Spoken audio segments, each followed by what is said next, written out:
I would even go as far as, what if you have a mind virus?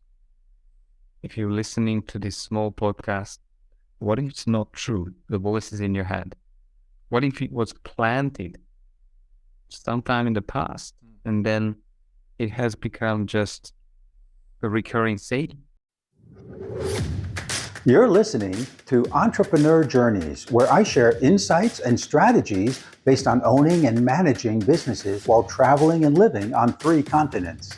I also interview business owners about their journey, what they learned along the way, and how that can help you with your business growth.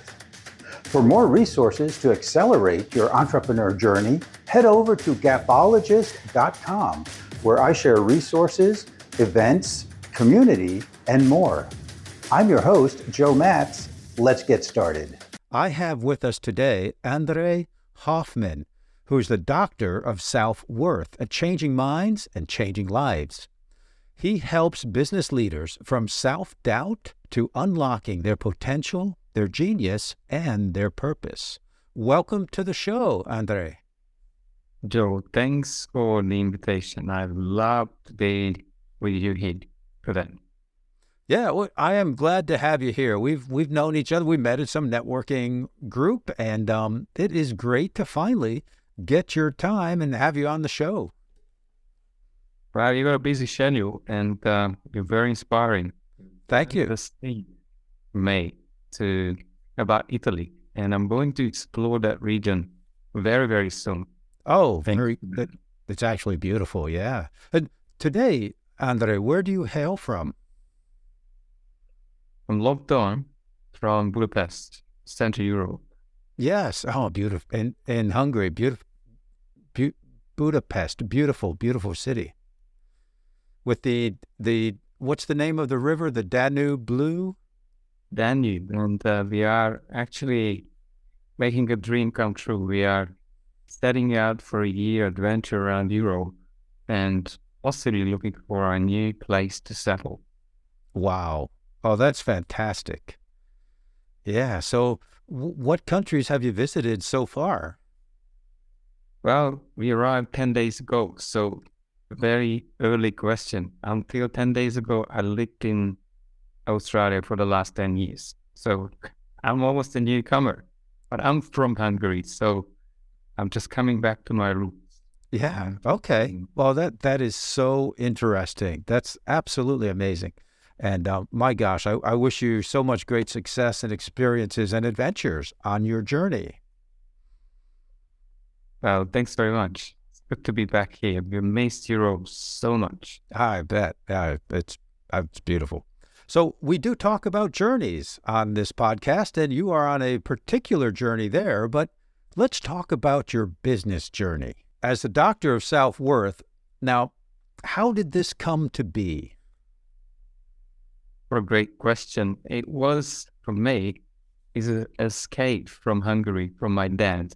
I felt ignored, not connected well, and unfortunately, early on in life, I must have decided I'm not good enough, or I'm not worthy, or I'm not lovable. And that probably put me on into so many coping mechanisms of proving myself, trying to do everything for my dad to really show love and care and spend time with me, and nothing has worked. I've become a type A personality of running marathons, climbing ice, became a national champion in basketball in the team at age 13, and nothing has worked. And for the next 25 years, which is the absolute journey through 63 countries and looking for answers and trying to find me, I have been looking for my powerful self or the leader inside. And unfortunately, I didn't find it.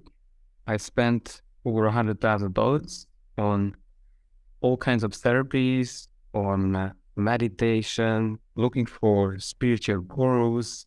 But the journey started from Hungary, from Budapest, where I am now. And I felt worthless. I felt insecure. I felt not good enough.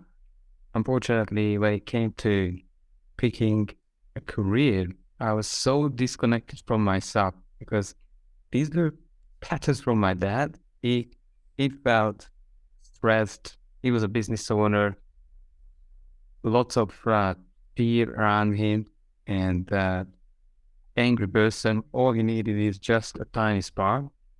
And unfortunately, I was on a similar journey, and I decided I need to become an employee because for me, a business owner like my dad was the worst possible thing. And I went to work in banking. And within about 5 years, I realized like it's not cut out for me. I can't be going back to this place for 40 years or 30 years or the next decades because people were really burnt out. And also I had my father around me still, and I said, probably I just need to get away as far as I can. So my first move was moving to Ireland, gave up my banking career, and I became a factory worker in Dublin, 2004. Wow. Yeah, that's quite different. New country, totally new career or job, let's say. Yeah. Yeah, unfortunately then it did not really work out the way I hoped because of the patterns of not good enough. I failed to get a job in banking, which I tried for a few months, but I've seen the Lord of the Rings in the first one. And I thought, what a wonderful place to be, or a wonderful place to discover. And with my partner, we decided to travel around New Zealand. That's how New Zealand experience started. And unfortunately, she left me when we moved to New Zealand within about 3 months. The rejection patterns were really strong. So I was lost for probably a few years. I went almost to become suicidal, riding bikes to the edge, starting paragliding. And later on, when I saw that the corporate career that I started did not really yield any results, I thought I'll just drop it and I will travel each year 4 months to find the answers, to travel around Asia looking for religions or spiritual masters to find out what's wrong with me, why I have this. Nothing is working out, lack of happiness, fulfillment.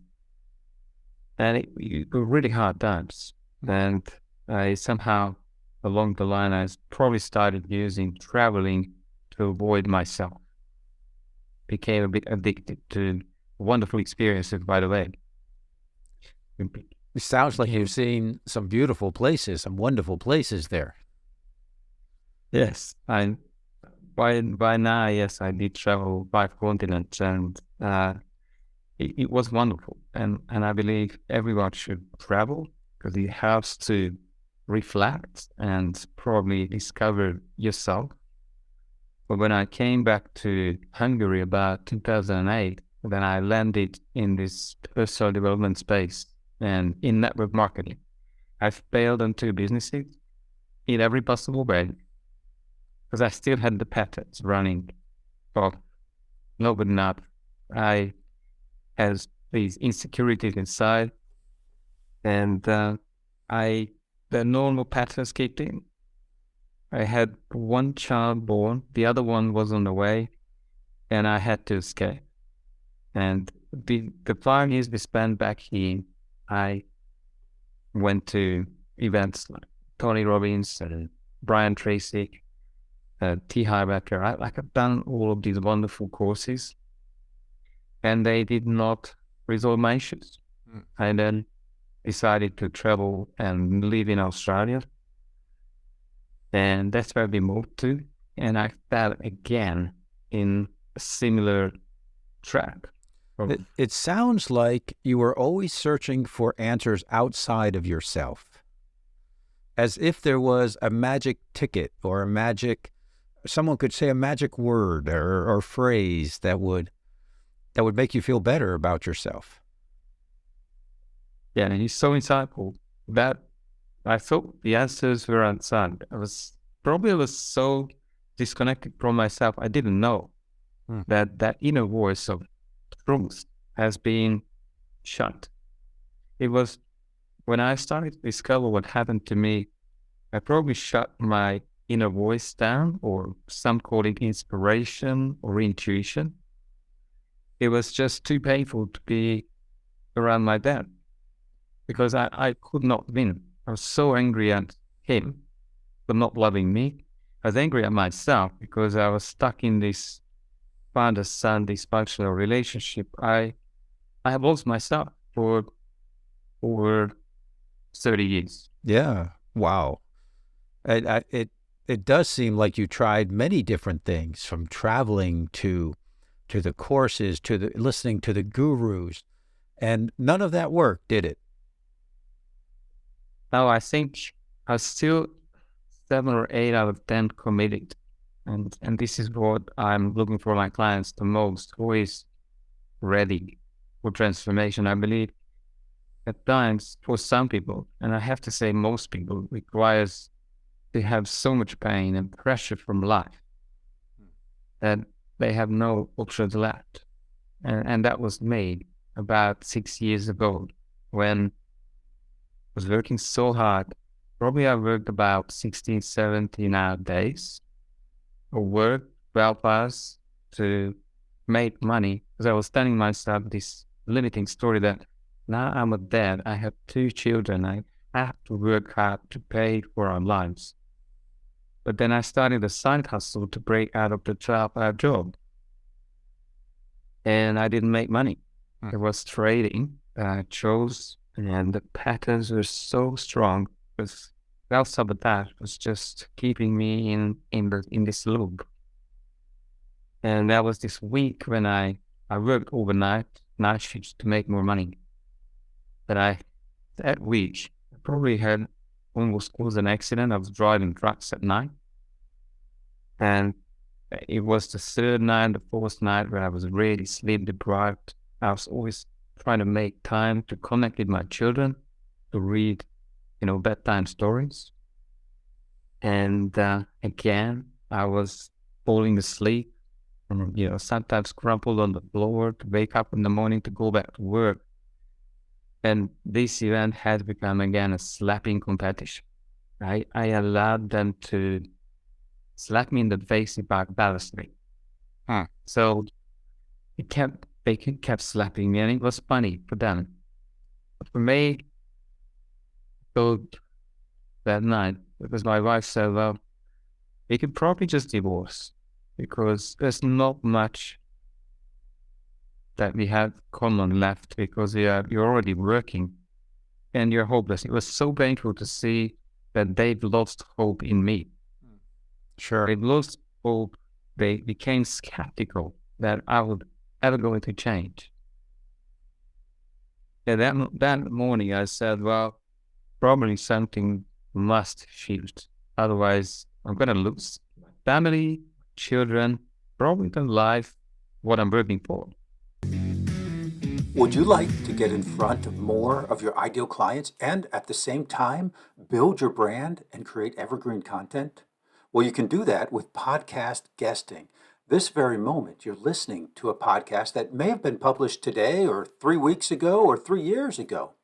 In a very real sense, you're engaging with the speakers, hopefully enjoying yourself and learning something new at the same time.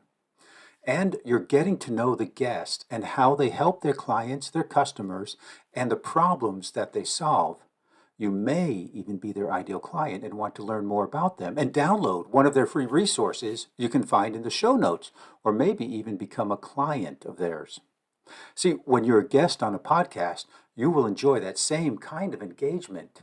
It is perhaps the easiest, most cost-effective way to get in front of new audiences. Learn how you can be a guest on the right podcast and engage with your ideal clients with the free resources available at gapologist.com. So what? And that morning, was it a very conscious decision? Almost like having a conversation with yourself? It was desperate. It was desperate. I was crying a lot in those times, but I didn't let them to see me. Right. Sure. Because my dad's pattern was show up strong. You can handle it on your own. Well, that wasn't the case, but I decided then that I think that time I became 10 out of 10 committed, and I said, I don't care what it takes anymore. I don't care how much it costs. I don't care what I need to do, but there must be another life. And within about 6 to 8 months, I've done all kinds of therapies, but then I attracted a mindset specialist from the NLP background. And working with him shifted everything. I literally slowly I came out of this hole of self-limiting beliefs. He almost had the keys to open these shut down doors in my mind and try and meet and become the doctor of 𝐸. That was about 5 years ago. I almost woke up from a long slumber, from a fall. And ever since I've been helping people doing the same, but not in 35 years. Yes. No. And so who would be an ideal client for you? How would they know that they're an ideal client for you? Well, I think, Neo from the Matrix. Yes. I think those business owners, business leaders know already, but sometimes I even work with moms who have lost themselves to motherhood.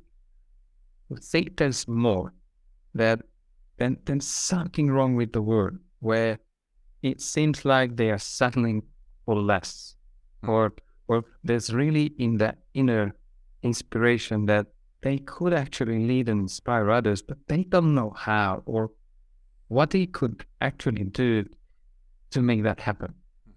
When there is these negative voices in their heads that, you can't do it, or you are unlucky, you're not worthy. There is a variation, but that's the sign that something is wrong, because the biggest learning that I had was, unfortunately, these inner voices, or I call them beliefs and emotions, become reality. Yeah. Yeah. And if you have that self-talk and that self-belief, that does become the reality. And it's hard and difficult to break out of that. So how do people find you? Do you do marketing? Or what type of outreach do you do that people find you? Yeah, I do plenty. I have the Heroes podcast, and I hope I will see you there, and I will invite you. Hashtag Dr. 𝐸. That's probably the easiest way to find me on all social media channels like LinkedIn, Facebook, Instagram, TikTok. But I've got a webpage that is being built right now. It's drselfworth.com. So you find it, and it's actually not working yet. Just reach out to me on any of these social media posts for hashtag Dr. 𝐸, and I'll have a book for you. It's just a 10-page wonderful journey, secrets to uncover your self-worth. But I believe there's work to be done for some people out there. Yeah, sure. So if someone is listening to that voice, and maybe they get tired of listening to that voice, and they begin to think, man, that voice has done me no frickin' good over the last decade. I need something different. So that person saying that to themselves would be a client or potential client for you. Is that right? Did I nail it? Did I nail it, Endre?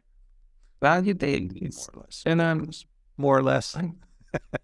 Yeah, more or less. Like, I don't know if this is a potential client yet, because I want to make sure that I know what they are after. What some people come to me and say, "Oh, I want you to fix my husband or wife." Like, Oh my gosh. that is not an ideal client. The reason why I give away a good 45 minutes to 1 hour to anyone who is serious, because I want to know whether they're ready for transformation. Transformation itself is not hard. Getting committed is hard for a lot of people. Yes. And if that commitment is in place, then results are guaranteed. I don't even want to keep anyone's money if they have not broken through. Right. Right. And I think that commitment, when someone is ready to change, and they're 10, like you had mentioned before, they're 10 out of 10 ready to make the commitment to change, then finding help, finding someone who can help you through that process is often critical also, because it's not easy to do on your own. If you've been living that script, let's call it an incorrect script, if I may, and then it's not easy to break out of that. You know, when I wanted to learn a different language, I couldn't do it on my own. I didn't know, you know, and listening to people who spoke the language, well, that didn't really help because I had no idea what they were saying. I needed to start with the basics. And I think when you're changing that script, and correct me if I'm wrong, Andre, when you want to change your script and change your life, should you start with the basics? Are there the beginning steps to that? Well, I think awareness is number one.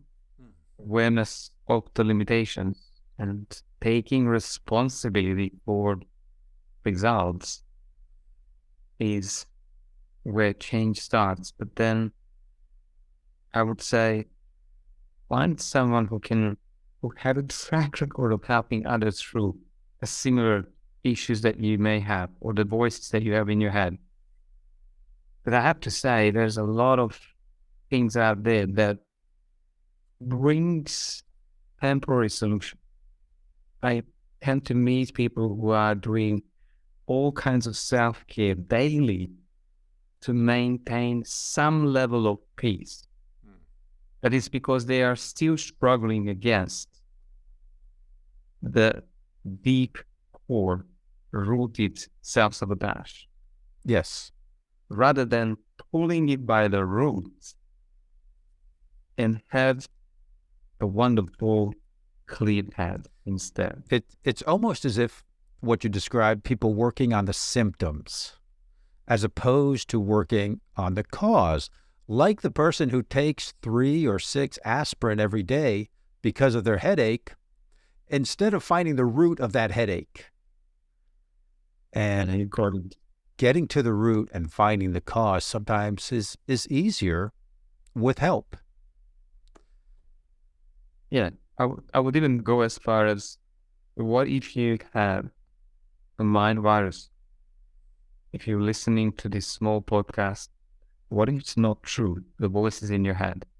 What if it was planted sometime in the past, and then it has become just a recurring thing with a lot of events, and now you have these beliefs in place, and then you almost distort reality to fit into these mind viruses of not good enough, or I'm not worthy, or I can't have what I want. Like, I go on, because there's so many variations of limitations, either self-imposed, or they could have come from a painful, highly emotional event from the past, normally childhood, where something has happened, and unfortunately that has affected your psychology.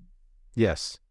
Yes. You remind me of a story I heard, and I don't know if it's true or not, but there's a moral to the story, and it's a young couple was looking to move to a new town. And so they were walking around the town, and they went to a park, and there was an older gentleman sitting on a bench. and they said to the man, we're thinking of moving here. How are the people in this town? And the older gentleman said, well, how were the people in the town where you came from? And the couple responded, oh my God, they're terrible, they're spiteful, they're jealous. We just hated living there and hated that ambience. We didn't like those people. And the old man said, yeah, you'll probably find about the same type of people here. Little while later, another couple comes. They're also looking at the town and thinking of moving there. They say to the gentleman, we're thinking of moving here. How do you find, how are the people in this town? And he responds to them. He says, well, how are the people where you're coming from? Oh, they're amazing. We loved our neighbors. The whole community was fantastic. And the older gentleman said, well, you'll find the same type of people here. Wonderful story, Joe. It's got everything in it about beliefs and law of attraction. Yeah. It's so, I love that story because it really does. It explains a lot. Yeah. Yeah, and one thing didn't work for me, surprisingly. It's law of attraction. I hated this whole concept. Yeah. Because I was operating it the wrong way. Yeah. Well, we're all on our individual journey, and we're all at a certain stage in that journey. And what's going to help one person is not always going to be what another person needs. We have to find our own path. We have to find our own path through this journey on this planet. And I encourage people to take life as a journey and experience life as an adventure and be excited about what's around the corner and be excited about the impact that you can make and what you will find and how you will grow. And I do believe that you help people along that journey. Thanks very much. Probably the best concept I came up with was, you may have heard about communist countries where I was born into, and these 5-year plans. They called it International 5-year Plan. And because I was so clueless and disconnected from myself, I decided to live my life in 5-year terms. And that's how I pretty much changed everything. Because I said to myself, I don't know who I am at the time. I didn't know who I was, or what I'm here for. I said, but it's better to experience a lot of things and hopefully find out more about myself rather than live life in a small box and end up in a job. Yes. And, life is meant to be experienced. Andre, this has been a great conversation, and I appreciate your openness and telling your story. And I'm sure some of our listeners cannot identify with that. Although I'm sure some of the listeners who have stayed with us this long can identify with that. And how can they get this 10-page, is it a 10-page guide that you have? How can they get access to that? Well, as I said, my webpage is just now being built for the next 2-3 weeks. So probably the easiest is to find me with Dr. 𝐸 hashtag on any of my pages and just drop me a message. Okay. Because it's now being migrated to another page which is not yet functioning. Okay, that's understandable. And we will have links in the show notes. So you'll find those links in the show notes, or hashtag Doctor of Self-Worth on almost any social media platform, for the popular ones at least. Andre, thank you very much for sharing here, and it's been a great conversation. Thank you so much. I appreciate you, and thanks for having me as a guest. Thank you. Bye now. Bye-bye. Thank you for listening to Entrepreneur Journeys. Remember to subscribe so you catch all the episodes, and check out the show notes for any free giveaways or gifts that were mentioned during this show. Entrepreneur Journeys is brought to you by 𝐒𝐞𝐥𝐟, providing the insights, tools, and transformative structures to help you reach your business summit. I'm your show host, Joe Matz, and until next time, I hope your journey is filled with breathtaking views and successful outcomes.